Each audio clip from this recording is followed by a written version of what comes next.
ఏక మనందరికీ దయ ఎంత గొప్పదో గుర్తు చేస్తుంది. ఇప్పుడు మనం రాముని కలుద్దాం. రాము ఒక ఉత్సాహంగా ఉండే 10 ఏళ్ల అబ్బాయి. స్కూల్ బ్యాగ్ భుజానికి తగిలించుకుని ఒక చిన్న భారతీయ ఈరిలో రద్దీగా ఉండే రోడ్డు మీద నడుస్తున్నాడు.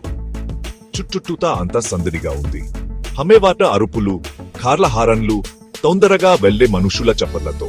అంతలో ఒక ముసలాయన తూలి ఫుట్పాత్ మీద పడిపోయాడు. ఆయన సామాన్లు అన్నీ కింద చెల్లా చెదురుగా పడిపోయాయి.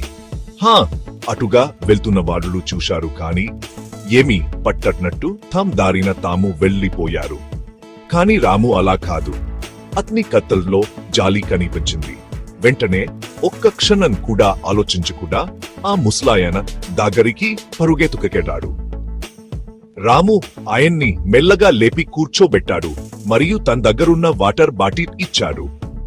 ఆ ముసలాయనన్ ఖతజ్కెక్తో నవ్వుతూ రాము భుజం మీద చెయ్యి వేశాడు. అతని దయకు మౌనంగా ధన్యవాదాలు చెప్పిట్టు రాము ఆయనకు టాటా చెప్పి స్కూల్ కి బయలుదేరాడు.